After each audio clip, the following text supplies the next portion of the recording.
Kaidah amr dan nahi. Yang pertama kaidah amr. Al aslu fil amri lil wujub ma dalla ala ghairihi illa biqarinah.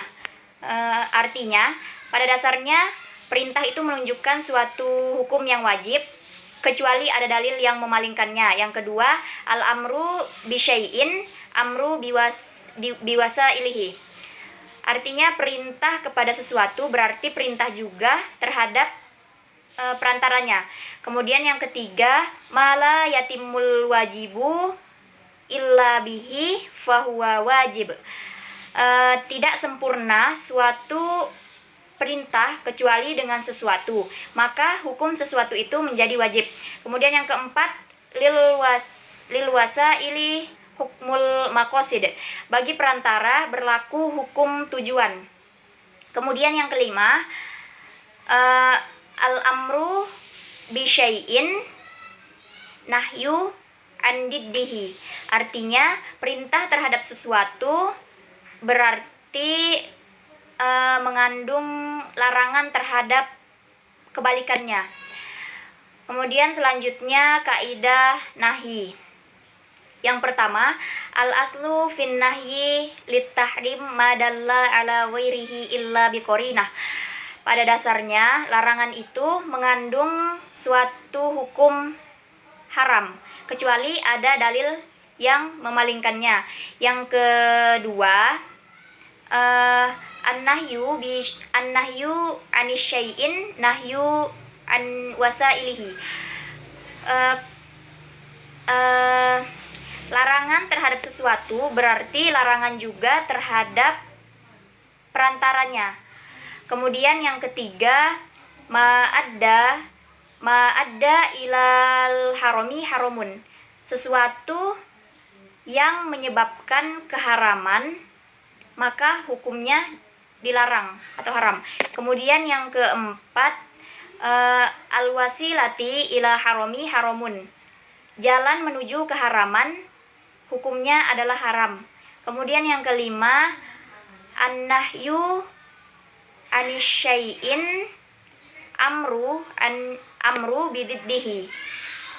Artinya larangan terhadap sesuatu berarti perintah terhadap kebalikannya. Ya, kaidah am dan khos. Yang pertama, al-umumu la yatasawwaru fil ahkami. Keumuman itu tidak menggambarkan suatu hukum atau hukum-hukum. Yang kedua, al-mafhumu lahu umumun. Suatu makna yang tersirat masih mengandung makna yang umum. Yang ketiga, al-mukhatabu yadkhulu fi umumil khatib.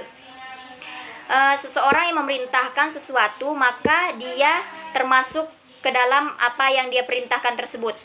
Kemudian yang keempat, al-ibaratu bi umumil lafzi la bi khususis sabab. Suatu kalimat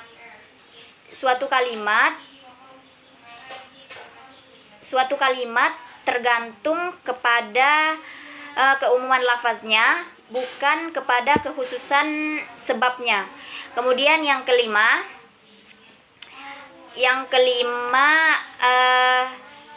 al-amalu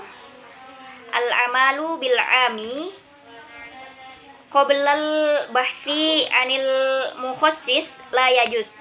Mengamalkan sesuatu yang masih umum sebelum ada penghususan itu tidak diperbolehkan. Kemudian selanjutnya kaidah hakikat majaz, yaitu al aslu fil kalami al hakikah. Artinya pada dasarnya perkataan itu atau ucapan tergantung pada makna, tergantung pada hakikat atau maknanya. Selanjutnya Kaidah-kaidah mutlak dan muqayyad. Yang pertama, al-mutlaku yuhmalu 'alal muqayyad idza tafaqa fis sababi wal hukmi. Mutlak dibawa ke dalam muqayyad jika sebab dan hukumnya sama. Yang kedua, al-mutlaku yuhmalu 'alal muqayyad in ikhtalafa fis sabab. Al-mutlak dibawa ke muqayyad jika yang berbeda hanya pada sebabnya. Kemudian yang ketiga, al-mutlaku la yuhmalu 'alal muqayyad idza ikhtalafa fil hukmi.